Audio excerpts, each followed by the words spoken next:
प्रभु का धन्यवाद हो इस शाम के समय के लिए। परमेश्वर ने हमें फिर से उसके वचन के अध्ययन के लिए एकत्रित किया है। आज के अध्ययन के लिए हम पहला पत्रस उसका दूसरा अध्याय उसके 13 से लेकर 25 तक हम पढ़ेंगे। पहला पत्रस दूसरा अध्याय उसके 13 से लेकर 25 तक, तो उसे पढ़ सकते हैं।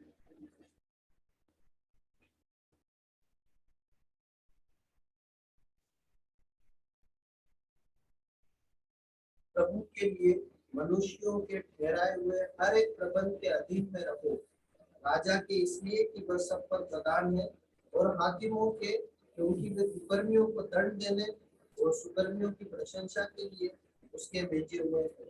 और परमेश्वर की इच्छा यह है कि तुम भले काम करने से निर्बुद्धि लोगों की अज्ञानता की बातों को बंद कर दो और अपने आप को स्वतंत्र जानो, पर अपनी स्वतंत्रता को बुराई के लिए आड़ न बनाओ, परंतु अपने आप को परमेश्वर के दास समझकर चलो। सबका आदर करो, भाइयों से प्रेम रखो, परमेश्वर से डरो, राजा का सम्मान करो। हे सेवकों, हर प्रकार के भय के साथ अपने स्वामियों के अधीन रहो, न केवल भले और नगरों और नगरों के, पर टुकड़ों के भी। क्योंकि यदि कोई परमेश्वर का विचार करके अन्याय से दुख उठाता हुआ क्लेश लेता है तो यह सुहावना है। क्योंकि यदि तुमने अपराध करके घूसे खाए और धीरज धरा तो उसमें क्या बड़ाई की बात है। और यदि भला काम करके दुख उठाते हो और धीरज धरते हो तो यह परमेश्वर को भाता है, और तुम इसी के लिए बुलाए भी गए हो, क्योंकि मसीह भी तुम्हारे लिए दुख उठाकर तुम्हें एक आदर्श दे गया है कि तुम भी उसके चिन्हों पर चलो। मैं तो उसने पाप किया ना उसके मुंह से सही की कोई बात निकली।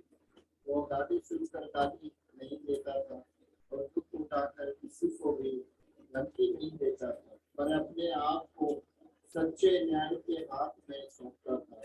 वो आप ही हमारे पापों को अपने देह पर किए हुए क्रूस पर चढ़ गया, जिससे हम पापों के लिए मर करके धार्मिकता के लिए जीवन है। उसी के मार खाने से तुम चंगे हुए, क्योंकि तुम पहले भटकी हुई भेड़ों की नाई थे, पर अब अपने प्राणों के रखवाले और अध्यक्ष के पास आ गए। धन्यवाद। परमेश्वर के वचन के अध्ययन पर प्रभु की आशीष हो। हमने परमेश्वर के जीवित सामर्थी वचन को अभी पढ़ा है और हम इस प्रार्थना के साथ बैठे कि परमेश्वर हमारे साथ व्यवहार करे। कल से कूलर थोड़े समय के लिए ऑफ कर सकते हैं।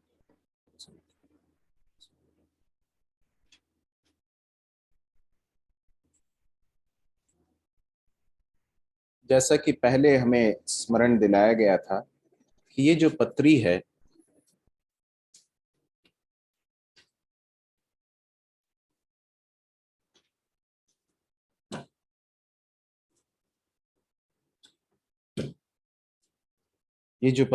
ये प्रभु यीशु मसीह के ऊपर विश्वास करने के कारण सताव सहने वाले और सताव सहते सहते तितर बितर हुए विश्वासियों को लिखी गई एक पत्री है। ये हमने पिछले कुछ समयों में ध्यान दिया था इस बात पर।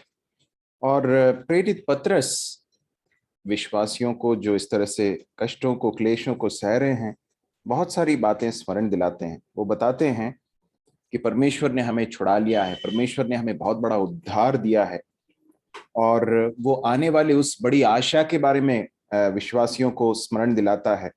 वो कहता है कि इसलिए कि परमेश्वर ने इतनी बड़े एक उद्धार को हमें दिया है, इसलिए हमें एक पवित्र जीवन जीने के लिए परमेश्वर ने बुलाया है। पवित्र जीवन के जीने के लिए हम बुलाए गए हैं। हमारा जो उद्धार हुआ है वो कितनी बड़ी कीमत देकर वो हमें दिया गया है, इस बात को हमने देखा। और उसके बाद दूसरे अध्याय में हमने इस बात को देखा कि किस तरह से एक नए विश्वासी को, एक विश्वासी को परमेश्वर के वचन रूपी दूध के लिए लालसा करना है, जिसके द्वारा वो बढ़ सके। और उसके बाद प्रभु यीशु मसीह पर विश्वास करने के द्वारा परमेश्वर ने विश्वासियों को जो पदवी दी है, या एक बहुत अहम एक स्थान दिया है, बहुत ही महत्वपूर्ण स्थान दिया है, इसके विषय में हमने पिछली बार देखा था। अब चूंकि ये सारी बातें परमेश्वर ने की हैं, इसलिए प्रेरित पत्रस 9वें पद में उसके अंतिम भाग में इस तरह से कहता है, इसलिए कि जिसने तुम्हें अंधकार में से अपनी अद्भुत ज्योति में बुलाया है उसके गुण प्रकट करो। परमेश्वर ने ये जो महान कार्य हमारे जीवन में किया है उद्धार देकर, और हमें बहुत ही एक बड़ा स्थान देकर, हमने उसके बारे में देखा था 9वें पद में, चुना हुआ वंश, राजपदधारी, याजकों का समाज, पवित्र लोग और परमेश्वर की निज प्रजा, ये सारे जो पदवियां दी गई हैं परमेश्वर ने प्रभु यीशु मसीह पर विश्वास करके उद्धार पाए हुए विश्वासियों को जो दिया है, इसके पीछे परमेश्वर का उद्देश्य क्या है? 9वें पद के अंतिम भाग में जैसा कि हमने पढ़ा था, इसलिए कि जिसने तुम्हें अंधकार में से अपनी अद्भुत ज्योति में बुलाया उसके गुण प्रकट करो। तो प्रेरित पत्रस इस बात को बता रहा है कि तुम्हें इस संसार से, अंधकार में से छुड़ाकर परमेश्वर ने अपने प्रिय पुत्र के राज्य में प्रवेश कराया है, अपनी अद्भुत ज्योति में बुलाया है। अंधकार से निकालकर ज्योति में लाए गए लोग हो तुम। और इसलिए हमारी बुलाहट क्या है? यहां पर लिखा है, जिसने तुम्हें बुलाया है उसके गुणों को प्रकट करने के लिए हमें परमेश्वर ने ये सारा सब कुछ दिया है। तो मेरे प्रिय भाइयों और बहनों, हमें इस बात को, सबसे पहले इस बात को याद रखने की जरूरत है कि हमारे जीवन की बुलाहट क्या है। What is the calling for which God has called us. हमारे जीवन का उद्देश्य क्या है? हमारे जीवन का उद्देश्य महज अपनी नौकरी को करना या अपने व्यवसाय को करना या अपने घर की जिम्मेदारियों को करना, सिर्फ इतना नहीं है। हमारे जीवन की बुलाहट है, परमेश्वर ने एक विशेष उद्देश्य के साथ विश्वासियों को बुलाया है। क्या है वो उद्देश्य? परमेश्वर के गुण मेरे और आपके द्वारा प्रकट होने चाहिए। कहां प्रकट होने चाहिए? कहां प्रकट होने चाहिए? इस संसार में। और ये संसार कैसा संसार है? अंधकार के वश में है, अंधकार के हाकिम के वश में है। इसी अंधकार से भरे हुए संसार में रहते हुए परमेश्वर की इच्छा है कि हम किसके गुण प्रकट करें? जिसने हमें बुलाया है। इस पत्री में हमने पहले पढ़ा था कि जिसने तुम्हें बुलाया, चूंकि वो पवित्र है इसलिए तुम भी पवित्र बनो। तो परमेश्वर की ये बहुत बड़ी बुलाहट है। अब हमने उसके बाद फिर 11 और 12वें पद को भी हमने इस बात को देखा था कि हमें सांसारिक अभिलाषाओं से जो आत्मा से युद्ध करती है बचना है। और उसके बाद 12वें पद में हमने इस बात को देखा, अन्य जातियों में तुम्हारा चाल चलन भला हो, ताकि जिन जिन बातों में वे तुम्हें कुकर्मी जानकर बदनाम करते हैं वे तुम्हारे भले कामों को देखकर उन्हीं के कारण कृपा दृष्टि के दिन परमेश्वर की महिमा करें। तो ये सारी चीजें हमने देखी। अब जो है 13 से लेकर 25 तक एक ऐसा एक थीम है या एक विषय है जिसके ऊपर प्रेरित पत्रस बहुत जोर देते हुए बातचीत कर रहा है। अब मैं चाहूंगा कि आप जरा बताएं मुझे कि वो कौन सा एक शब्द है या कौन सा एक विषय है जिसके ऊपर पत्रस इस बात 13 से लेकर 25 तक बता रहा है। 13 से लेकर 25 ही नहीं, उसके आगे के पदों में भी ये जो थीम है ये उभर कर आता है। बताएं। अधीन रहना, और अंग्रेजी में कह सकते हैं सबमिशन, है ना? सबमिशन, अधीनता या सबमिशन, ये है एक ऐसा विषय, थीम जो यहां पर उभर कर आ रहा है। मेरे प्रिय भाइयों और बहनों, परमेश्वर का वचन स्पष्ट सिखाता है कि विश्वासियों की बुलाहट है कि वे परमेश्वर के द्वारा ठहराए गए हर अधिकार के अधीन रहते हुए अपने जीवन को व्यतीत करें। इस तरह से वे किसके गुणों को प्रकट करेंगे? परमेश्वर के गुण को प्रकट करेंगे। परमेश्वर के गुणों को यदि प्रकट करना है तो बहुत ही जरूरी है कि हम पवित्र जीवन जिएं, जैसा कि हम पहले देख चुके हैं। बहुत ही जरूरी है कि हम अपने सांसारिक अभिलाषाओं से जो हमारे आत्मा के साथ युद्ध करती हैं उससे बचे रहें। लेकिन उसके साथ साथ बहुत जरूरी है कि परमेश्वर ने जिन भी क्षेत्रों पर हमारे ऊपर अधिकार रखे हैं उनके क्या रहे? हम अधीन रहे। We submit to every authority. ठीक है। 13वें पद में लिखा है, प्रभु के लिए मनुष्यों के ठहराए हुए हर एक प्रबंध के अधीन रहो। अब ये बहुत एक महत्वपूर्ण और बहुत ही व्यापक विषय है, बहुत ही एक विस्तृत विषय है जिसके बारे में अलग से भी अध्ययन किया जा सकता है, परंतु चूंकि हम एक टॉपिकल स्टडी नहीं कर रहे हैं, इसलिए इसी भाग में रहते हुए लेकिन साथ में कुछ और क्रॉस रेफरेंसेस को देखते हुए हम समझने की कोशिश करेंगे कि अधीन रहना क्यों महत्वपूर्ण है। देखिए, परमेश्वर का वचन यहां पर 12वें पद के अंतिम भाग में कुछ बात बताता है, जरा उसे पढ़ेंगे क्या?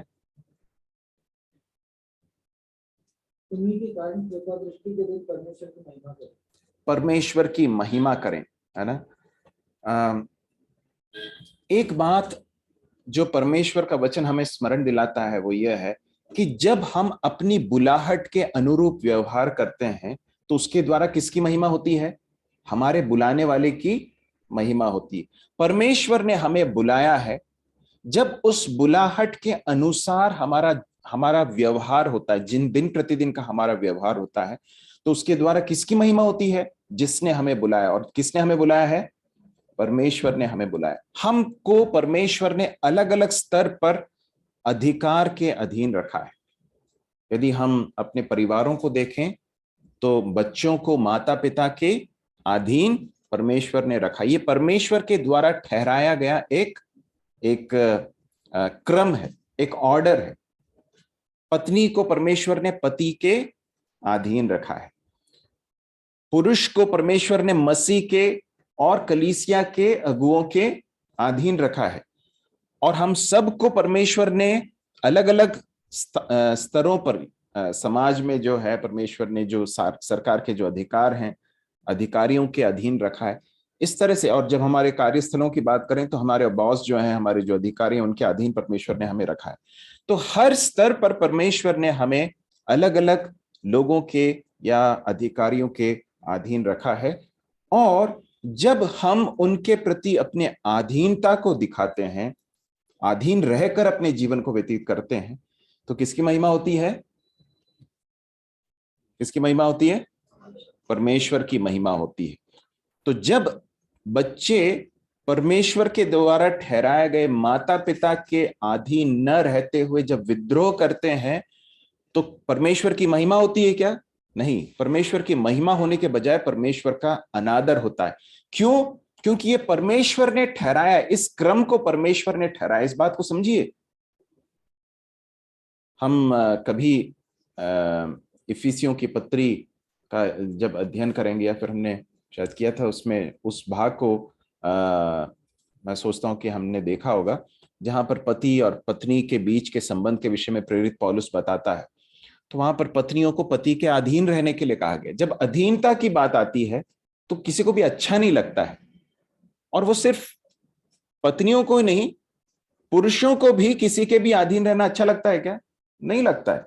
बच्चों को माता पिता के अधीन रहना अच्छा नहीं लगता। ये हमारे स्वभाव में नहीं है कि हम अधीन रहें।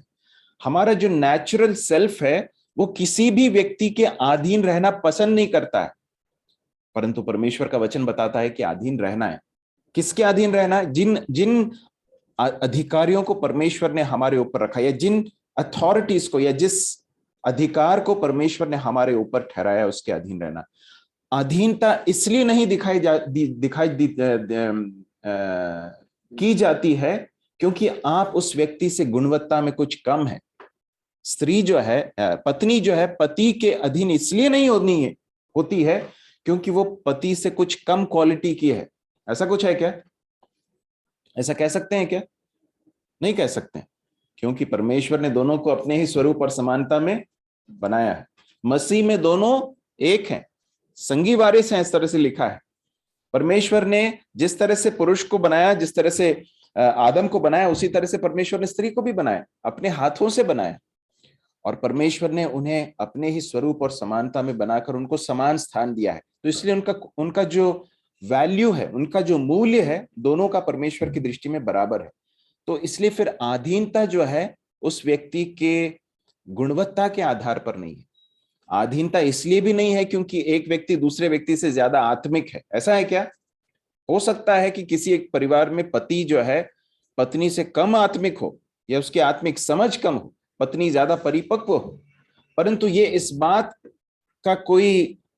इस बात की स्वतंत्रता नहीं देता है कि पत्नी जो है पति के ऊपर अधिकार दिखाए। क्यों?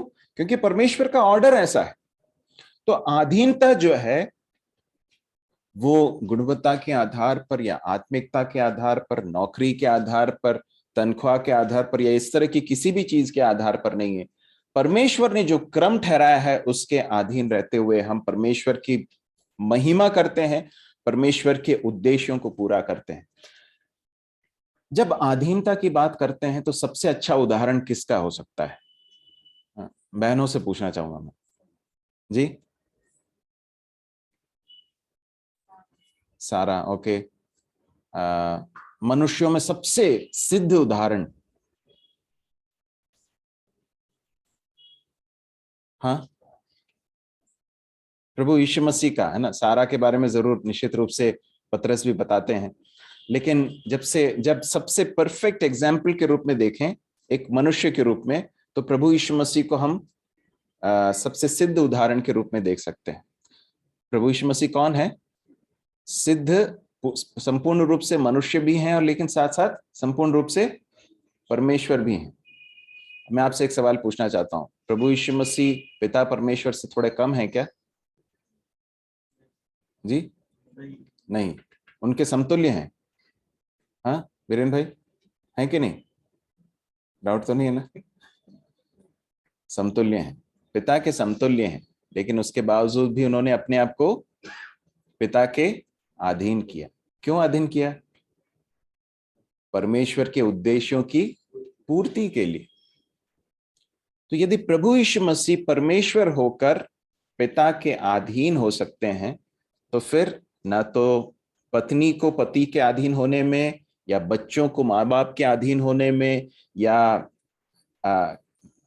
विश्वासियों को कलीसिया में अगुओं के प्रति अधीन होने में, या हमारे नौकरी के स्थान पर हमारे अधिकारियों के अधीन होने, या समाज में समाज के द्वारा ठहराए गए, सरकार के द्वारा ठहराए गए अधिकारियों के अधीन होने में कोई समस्या नहीं आनी चाहिए, क्योंकि हमारे लिए सबसे परफेक्ट एग्जाम्पल कौन है?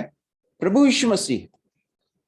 परमेश्वर हमारी सहायता। प्रभु यीशु मसीह के बारे में यदि हम देखें तो उन्होंने सबमिट किया, सिर्फ पिता के प्रति सबमिट नहीं किया, और किसके प्रति सबमिट किया? अब मैं आप बच्चों से पूछना चाहता हूं। प्रभु यीशु मसीह ने पिता परमेश्वर के प्रति तो अधीनता दिखाई, लेकिन और किसके प्रति अधीनता दिखाई? अपने माता पिता के, बोलने से यूसुफ और मरियम के प्रति। अब मैं पूछना चाहता हूं आपसे कि यूसुफ और मरियम निष्पाप थे क्या? उनमें गलतियां थी? वो पापी मनुष्य थे। प्रभु यीशु मसीह कैसे हैं? निष्पाप हैं, उनमें कोई पाप नहीं है, वो पूरी रीति से निष्पाप सिद्ध मनुष्य हैं। लेकिन एक सिद्ध प्रभु यीशु मसीह ने इम्परफेक्ट, पापी अपने माता पिता प्रभु यूसुफ और मरियम के प्रति अपनी अधीनता दिखाई। तो फिर हमें कितना अधिक सबमिट करने की जरूरत है। तो जब हम सबमिट करते हैं, जब हम अधीन रहते हैं, तो किसकी महिमा होती है? परमेश्वर की महिमा होती है। उसके बाद फिर 13वें पद में हम आते हैं, प्रभु के लिए मनुष्यों के ठहराए हुए हर एक प्रबंध के अधीन रहो, राजा के लिए के इसलिए कि वह सब पर प्रधान है, और हाकिमों के, क्योंकि वे कुकर्मियों को दंड देने और सुकर्मियों की प्रशंसा करने के लिए उसके भेजे हुए हैं। अब देखिए यहां पर कुछ और चीजें बताई गई। प्रेरित पतरस बताता है कि प्रभु के लिए, इसका मतलब क्या है? अंग्रेजी में कैसे लिखा है? फॉर द लॉर्ड सेक। क्या है इसका अर्थ? हर एक अथॉरिटी के अधीन रहने के लिए परमेश्वर का वचन हमें सिखाता है। पतरस कहता है कि अधीन रहो, और किसके लिए? प्रभु के लिए। इसका मतलब क्या है?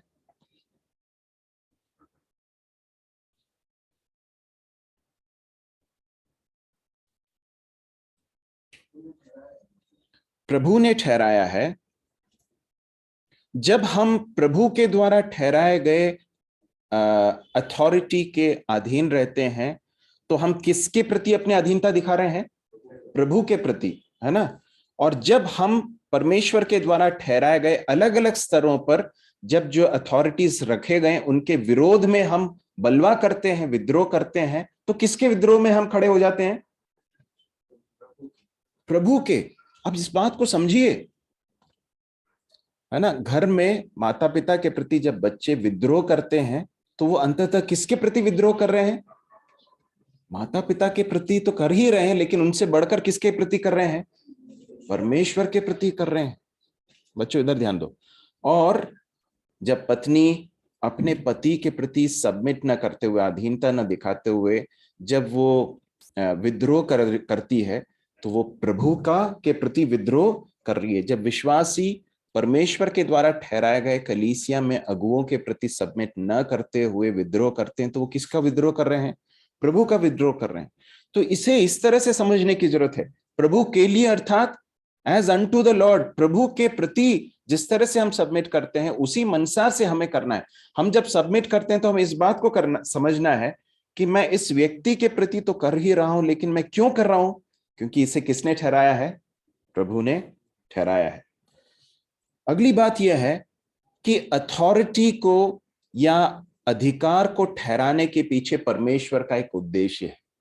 यहां लिखा है हाकिमों की, क्योंकि वे कुकर्मियों को दंड देने, सुकर्मियों की प्रशंसा करने के लिए उसके भेजे हुए हैं। हर स्तर पर, चाहे वो पुलिस अथॉरिटी हो, सरकार के अथॉरिटीज हो, या फिर घर में हो, कलीसिया में हो, जहां कहीं भी परमेश्वर ने इन अथॉरिटीज को रखा है, उस अथॉरिटी को एस्टेब्लिश करने के पीछे, स्थापित करने के पीछे परमेश्वर का एक पर्पस है, परमेश्वर का एक उद्देश्य है। तो जब हम अपने आप को अधीन करते हैं तो उसके द्वारा क्या क्या हो रहा है? परमेश्वर के उद्देश्यों की पूर्ति हम करते हैं। इस बात को याद रखें। तीसरी बात, 15वें पद को पढ़ें, क्या लिखा है?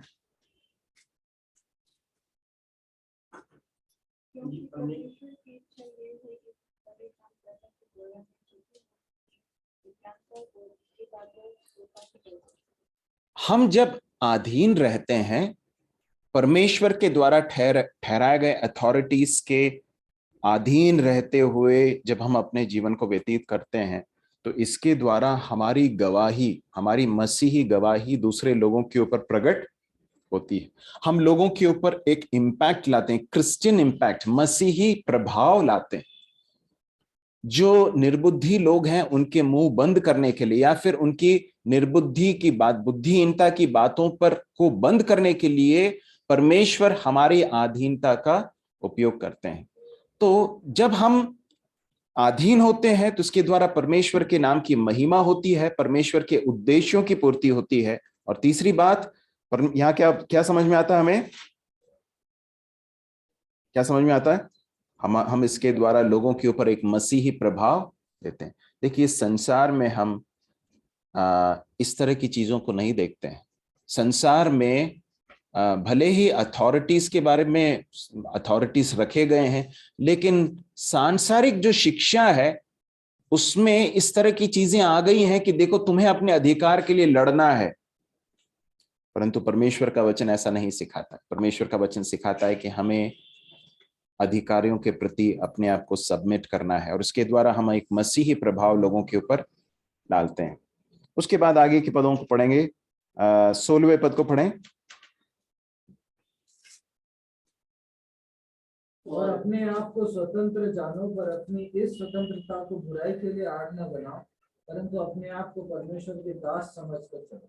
या इससे पहले कि हम उसमें जाएं, एक बात जो पिछले जो पदों में हम देख रहे थे उसको थोड़ा सा और मैं बताकर आगे बढ़ना चाहता हूँ। अधिकारियों के लिए, विशेषकर जो सरकार है, जो सरकारी अधिकारी हैं, या जो गवर्नमेंट है हमारे ऊपर, उनके प्रति हमारा मनोभाव किस तरह से होना चाहिए, इस बात को प्रेरित पत्रस यहाँ पर बताता है। और वो कहता है कि उनके अधीन रहें। अधीन रहने का अर्थ क्या है? अधीन रहने का अर्थ क्या है? बताएंगे?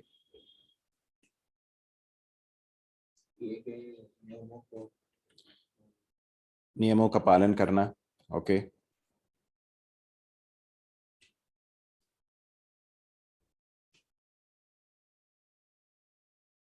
यदि कोई ऐसे नियम लागू होते हैं जो परमेश्वर के वचन के खिलाफ चले जाते हैं या परमेश्वर के वचन के खिलाफ हैं, तो फिर हमारा रवैया, हमारा फिर जो व्यवहार या हमारा रिस्पॉन्स, प्रत्युत्तर क्या होना चाहिए?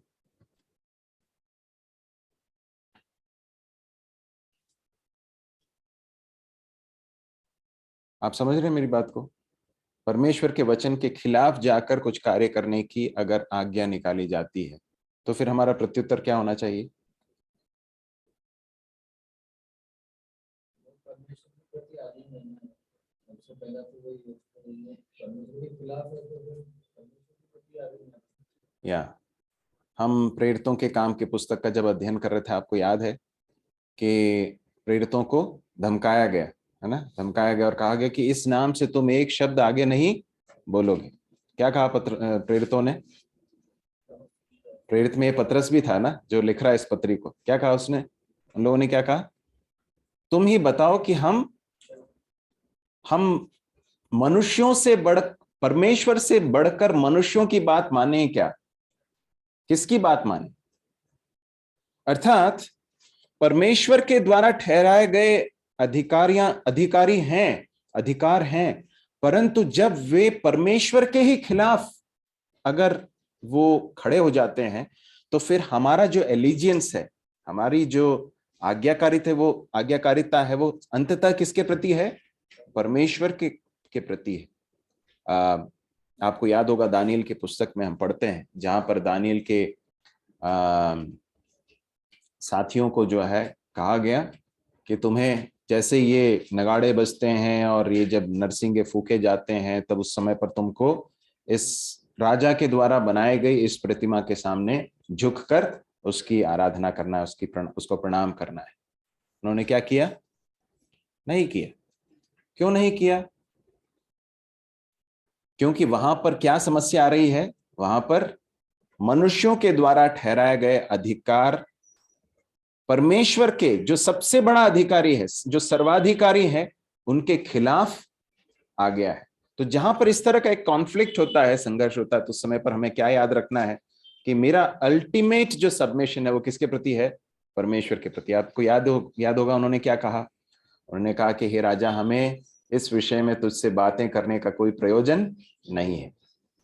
हमारा परमेश्वर जिसकी हम आराधना करते हैं, वो हमें तेरे इस आग की भट्टी से बचा सकता है।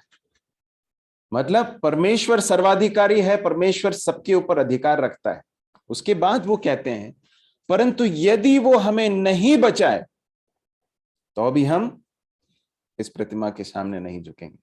वहां पर क्या समझ में आता है?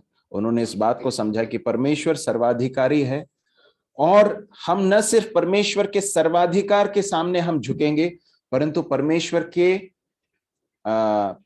के उद्देश्य के प्रति या परमेश्वर के ज्ञान के प्रति भी हम क्या करेंगे? सबमिट करेंगे। यदि परमेश्वर की इच्छा यह है कि कष्ट सहते हुए हम परमेश्वर की महिमा करें, तो हम उसके लिए भी तैयार हैं। यदि वो तरीका है जिसके द्वारा परमेश्वर के नाम की महिमा मेरे जीवन के द्वारा होनी है, तो मैं उससे पीछे नहीं हटूंगा। ये है उसका अर्थ। तो यहां पर वो बताता है,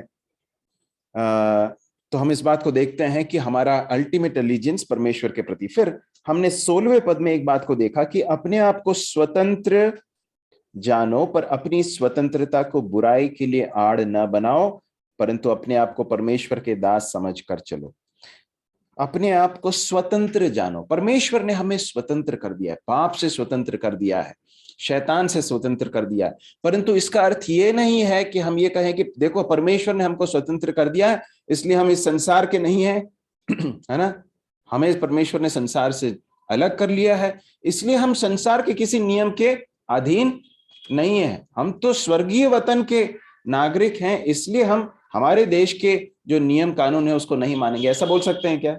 नहीं बोल सकते। ये है जो यहाँ पर प्रेरित पतरस बता रहा है, अपने आप को स्वतंत्र तो जानो, परमेश्वर ने तुम्हें पाप से स्वतंत्र किया है, शैतान से स्वतंत्रता किया है, पर अपनी स्वतंत्रता को बुराई के लिए आड़ न बनाओ। अब यहाँ पर जो इमीडिएट कॉन्टेक्स्ट है, जो संदर्भ है, वो क्या है? सबमिशन है ना। तो जब हम सबमिट नहीं करते हैं तो वो परमेश्वर की दृष्टि में कैसा है? बुराई के समान है, ईवल है। ठीक है। दूसरी एक और चीज जो यहाँ पर एक सिद्धांत है, वो याद रखना है हमें। परमेश्वर ने हमें स्वतंत्र किया है। गलातियों के पत्री में हम पढ़ते हैं, मसीह ने तुम्हें स्वतंत्रता के लिए स्वतंत्र किया है। परंतु कभी भी हमारी मसीही स्वतंत्रता को हमें अपने पाप को छिपाने के लिए कभी एक आड़ के रूप में नहीं लेना है ना। हमें बहुत सतर्क रहने की जरूरत है कि हम इस बात को जांचें कि कहीं हम अपने फ्रीडम का दुरुपयोग तो नहीं कर रहे। मसीही लिबर्टी जो है, मसीही स्वतंत्रता जो है, उसका कहीं हम दुरुपयोग तो नहीं कर रहे हैं। प्रभु हमारी सहायता करे कि हम ऐसा न करें। एक और बात जो अधिकारों के साथ जुड़ी है वो ये है कि प्रेरित पतरस जब बताता है कि अधीन रहो, तो उसके साथ साथ हमारी जिम्मेदारी है कि हम अपने अधिकारियों के लिए प्रार्थना भी करें। पहला तिमुथियुस 2 अध्याय उसके 1 से लेकर 3 तक हम पढ़ते हैं कि अधिकारियों के लिए हमें क्या करने की जरूरत है? We need to pray for them. हमें प्रार्थना करने की जरूरत है। क्यों प्रार्थना करने की जरूरत है? ताकि हम शांति के साथ और सुकून के साथ भक्ति और पवित्रता का जीवन जी सके। और इसलिए हमारी जिम्मेदारी है, एक मसीही विश्वासी के रूप में ये हमारी जिम्मेदारी है कि हम अपने सरकार के अधिकारियों के लिए, मंत्रियों के लिए, प्रधानमंत्री के लिए, राज्यपाल के लिए, राष्ट्रपति के लिए, हमारे जितने अधिकारी उनके लिए हम प्रार्थना करें। बहुत जरूरी है कि हम उनके लिए प्रार्थना करें, क्योंकि परमेश्वर के द्वारा ठहराए गए, परमेश्वर ने उनको उस स्थान पर रखा हुआ है।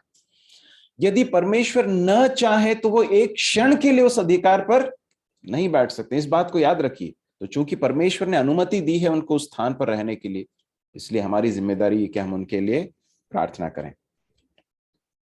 अगली बात 17वां पद, वर्स 17, सबका आदर करो, भाइयों से प्रेम रखो, परमेश्वर से डरो, राजा का सम्मान करो। देखिए क्या क्या लिखा है, फिर से पढ़ेंगे। सबका क्या लिखा है?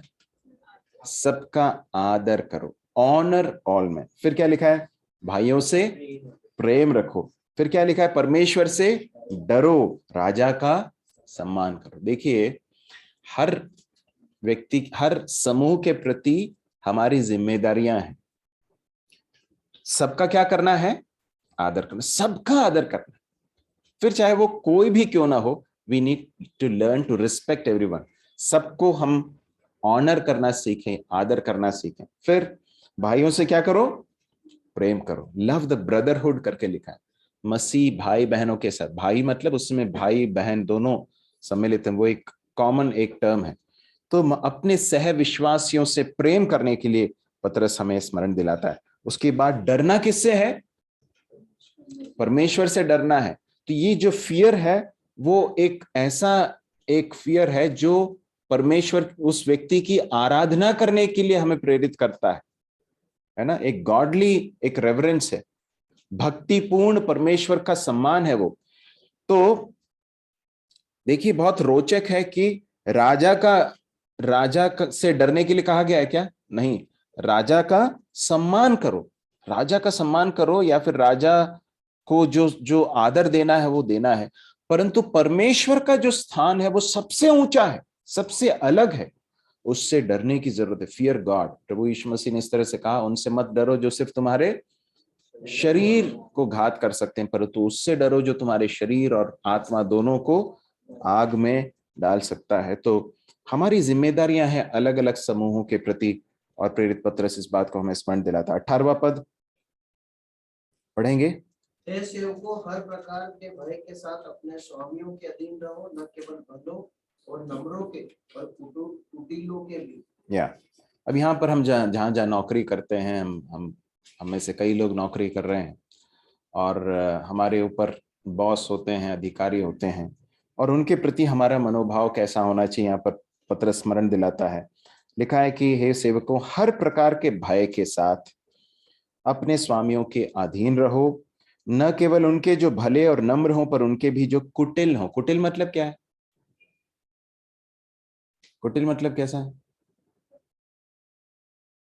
कपटी। कुटिल मतलब श्रूड, मतलब जो चालाक हैं, जो अपने हित की सोचते हैं, जो अपने हित के लिए जो है तुम्हारा भी नुकसान करने से पीछे न हटें। ऐसे लोगों का भी क्या करने के लिए कहा गया है? उनके अधीन रहो। इंग्लिश में कोई इसे पढ़ेंगे, कैसा लिखा है? नहीं, अंग्रेजी पूरे वर्ड्स को। Slaves, submit yourselves to your masters with all respect, not only to those who are good and considerate, but also to those who are harsh. या हो सकता है हम जहाँ काम करते हैं वहां पर हमारे जो अधिकारी हैं वो रीजनेबल ना हो। रीजनेबल मतलब क्या है? उनका जो हमारे प्रति जो व्यवहार है वो रीजनेबल ना हो। रीजनेबल मतलब क्या कह सकते हैं? वो सही ना हो, हमें लगता हो कि ये तो बिल्कुल जायज नहीं, ये बहुत कैसे, क्या अनरीजनेबल को क्या बोलेंगे? नाजायज, मतलब ये बिना किसी कारण के मुझे परेशान कर रहे हैं, इनके इस तरह के व्यवहार के लिए कोई आधार नहीं है। इस तरह का जब व्यवहार हम सहते हैं, जब हम सामना करते हैं, तब भी हमें क्या करना है? ऑनर करना है, आदर करना है और अधीन रहना है। अधीन रहने का एक जो क्या बोलना चाहिए, बाहरी प्रगटीकरण, एक्सप्रेशन कैसा होगा? हम मुंह से कुछ भी अनावश्यक बात ना बोलें, उनसे क्या बोलना चाहिए, मुंहजोरी ना करें। मुंहजोरी मतलब उनसे अनावश्यक रूप से आर्ग्यूमेंट में ना जाएं और उनको नीचा करके ना दिखाएं। ये सारी चीजें उसमें सम्मिलित हैं। तो लिखा है कि हर प्रकार के भय के साथ अपने स्वामियों के अधीन रहो, और हर प्रकार के, फिर चाहे वो भले और नम्र हो या फिर कुटिल हो। और उसके बाद 19 में पढ़ते हैं, क्योंकि यदि कोई परमेश्वर का विचार करके अन्याय से दुख उठाता हुआ क्लेश सहता है तो ये सुहावना है, क्योंकि यदि तुमने अपराध करके घूसे खाए और धीरज धरा तो इसमें क्या बड़ाई की बात है, पर यदि भला काम करके दुख उठाते हो और धीरज धरते हो तो ये परमेश्वर को भाता है। ये परमेश्वर को भाता है। जब अन्याय सहते हो, जब अनरीजनेबल तरीके से हमारे अधिकारी हमारे साथ व्यवहार करें, और उस समय पर परमेश्वर का विचार करके, क्या लिखा है 19वें पद में? परमेश्वर का विचार करके अन्याय से दुख उठाता हुआ क्लेश सहता है। सहने का अर्थ क्या है? रिबेल नहीं करता, विद्रोह नहीं करता, मुंहजोरी नहीं करता, वाद विवाद नहीं करता, परंतु चुपचाप सहता है। एक अच्छा उदाहरण किसका है? सबसे अच्छा उदाहरण किसका है? बोलिए ना, जोर से बोलिए। प्रभु यीशु मसीह का। आगे जाकर हम पढ़ते हैं 22वें पद में, न तो उसने पाप किया, न उसके मुंह से छल की बात निकली, वह गाली सुनकर गाली नहीं देता था और दुख उठाकर किसी को धमकी नहीं देता था, जबकि उसे वो करने का पूरा अधिकार है। यदि वो ऐसा करेगा तो वो पूरी रीति से जायज है, लेकिन उसने नहीं किया। यहां पर लिखा है परमेश्वर का विचार करके अन्याय से दुख उठाता हुआ क्लेश सहता है। देखिए, जब हम अनरीजनेबल व्यवहार को अपने नौकरी के स्थानों पर, अपने कार्यस्थलों पर फेस करते हैं, तो हमारा विचार किसका किसका होना चाहिए?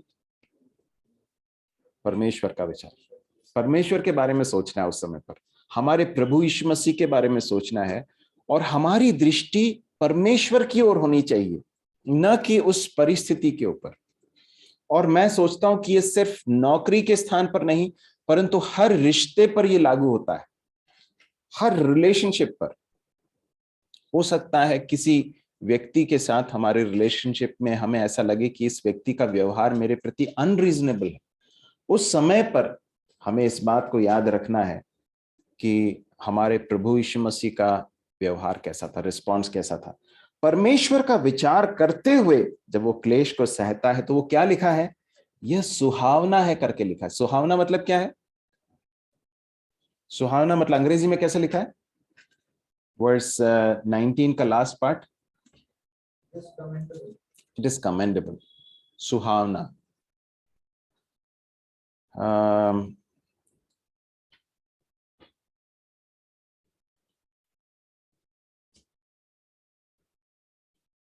शायद प्रेरित पत्रसी एक भाग में सुहान बहन स्त्रियों के बारे में कहता है, इसमें तीसरे अध्याय में जरूर है, लेकिन सुहावने वस्त्र पहनने की बात कही गई। सुहावने वस्त्र मतलब अच्छे वस्त्र है ना, ऐसे वस्त्र जिसके द्वारा वो व्यक्ति अच्छा दिखे, आकर्षक दिखे, परंतु जो मॉडेस्ट भी हो, जो गरिमापूर्ण हो। देखिए, जब एक व्यक्ति सबमिट करता है, परमेश्वर के द्वारा ठहराए गए अधिकार के प्रति अधीन रहता है, तो वो एक सुहावने, एक अच्छे वस्त्र के समान है। वो परमेश्वर की दृष्टि में एक्सेप्टेबल है, कमेंडेबल है। आप समझ रहे हैं इस बात को? जब उस व्यक्ति को परमेश्वर देखता है तो मानो उससे ये कहता है, तुझ पर ये बहुत अच्छा दिखाई दे। कई बार हम लोग बोलते हैं ना, कुछ कपड़े पहन के आते हैं, अरे यार तुम पर ये बहुत जच रहा है, तुम्हारे ऊपर ये जो ड्रेस है ये बहुत अच्छा लग रहा है, ऐसा बोलते हैं ना। ये टी शर्ट बहुत अच्छी लग रही है, या फिर ये शर्ट अच्छा है, ये सलवार बहुत अच्छा है, ऐसा बोलते हैं ना, तुम पर ये जच रहा है। एक भाग में ऐसा लिखा है ना भजन में, कि धर्मियों को स्तुति करनी सोहती है। उसका मतलब क्या मालूम है? जब धर्मी लोग स्तुति करते हैं तो it looks good on them, उनके ऊपर ये अच्छा दिखाई देता है, एक अच्छे वस्त्र के समान। मेरे प्रिय भाइयों और बहनों, जब हम सबमिट करते हैं, अधीन रहते हैं, तो ये परमेश्वर के सामने कैसा है? एक अच्छे वस्त्र पहनकर परमेश्वर के सामने खड़े रहने के समान है। परमेश्वर उससे बहुत खुश होते हैं। आगे लिखा है 20वें पद में लिखा है, पर यदि भला काम करके दुख उठाते हो और धीरज धरते हो तो यह परमेश्वर को भाता है, और तुम इसी के लिए बुलाए भी गए हो। 21वें पद में, क्योंकि मसीह भी तुम्हारे लिए दुख उठाकर तुम्हारे लिए एक आदर्श दे गया है कि तुम भी उसके पद चिन्हों पर चलो। और उसके बाद, न तो उसने पाप किया, न उसके मुख से छल की बात निकली, गाली सुनकर गाली नहीं देता था, दुख उठाकर किसी को भी धमकी नहीं देता था, पर अपने आप को सच्चे न्याय के हाथ में सौंपता था। ये बहुत एक महत्वपूर्ण बात है मेरे प्रिय भाइयों और बहनों, कि जब भी अन्यायपूर्ण या अनरीजनेबल व्यवहार हमारे साथ होता है, उस समय पर हमें ये सीखना होगा कि हम अपने आप को सच्चे न्याय के हाथ में सौंपे। कई बार हम न्याय को अपने हाथ में लेने की कोशिश करते हैं, हम हिसाब पूरा करना चाहते हैं, यह हमारा स्वभाव है। हम हिसाब पूरा करना चाहते हैं, लेकिन परमेश्वर को हिसाब पूरा करने दो, परमेश्वर के हाथों में सौंप दो। लिखा है, किसने ऐसा किया? किसने ऐसा किया? प्रभु यीशु मसीह ने किया। जबकि प्रभु यीशु मसीह को उसी समय पूरा हिसाब पूरा करने की सामर्थ्य भी थी, अधिकार भी था, और वो जायज था। किया क्या? नहीं किया। क्यों नहीं किया? 24वें पद में लिखा है, वह आप ही हमारे पापों को अपनी देह पर लिए हुए क्रूस पर चढ़ गया, जिससे हम पापों के लिए मरकर धार्मिकता के लिए जीवन बिताएं। उसके ऐसा न करने के पीछे एक उद्देश्य था, वो हम थे। हम जब अन्यायपूर्ण व्यवहार को प्रभु यीशु मसीह के समान सहते हैं तो क्या होता है?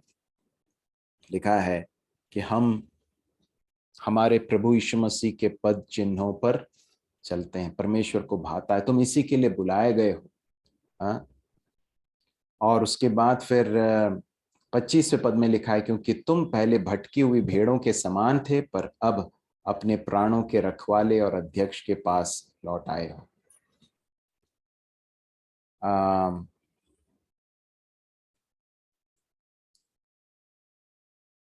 वर्स 19 जो है, 19वां पद जो है, अन्याय से दुख उठाता हुआ क्लेश सहता। अंग्रेजी में कैसा लिखा है?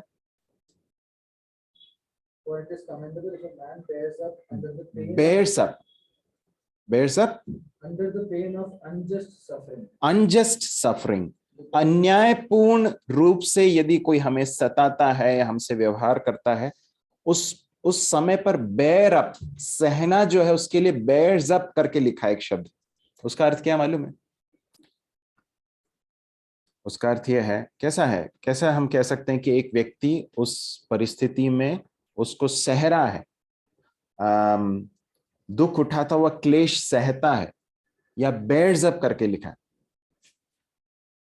एक व्यक्ति जो ऐसा करता है, कैसे मालूम पड़ सकता है?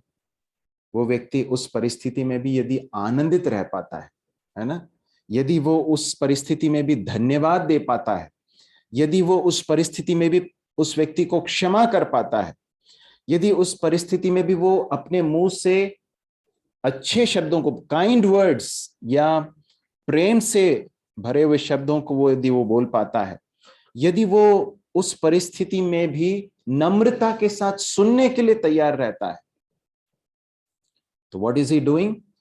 इज बेयरिंग अप, वो उसे सह रहा है। परंतु यदि ऐसा होता है और वो अपने कंधे नीचे कर लेता है, अपना चेहरा जो है क्रोध से उसका चेहरा तमतमा उठता है, वो डिप्रेस हो जाता है, निराश हो जाता है, वो लोगों के प्रति जो है अपने मन में कड़वाहट रखने लग जाता है, वो शिकायत करने लगता है, वो बदला लेने की सोचता है, तो ये सब क्या है, क्या चल रहा है? इज नॉट बेयरिंग अप, वो सह नहीं रहा है। प्रभु हमारी सहायता करे कि हम अपने प्रभु यीशु मसीह के उदाहरण को समझ सकें कि उसने कौन सा पथ चुना, और उस आदर्श के अनुसार उसके पद चिन्हों पर चलने के लिए प्रभु हमारी सहायता करे। एक समय हम भटकी हुई भेड़ों के समान थे, परंतु अब आ गए हैं। कहाँ आ गए हैं? प्राणों के रखवाले और अध्यक्ष के पास लौट आए हैं, और इसलिए अब हमारा व्यवहार भटके हुए लोगों के समान नहीं होना चाहिए। प्रभु हमारी सहायता करे, इस वचन के द्वारा परमेश्वर हमसे बातचीत करे। प्रभु के नाम की महिमा हो।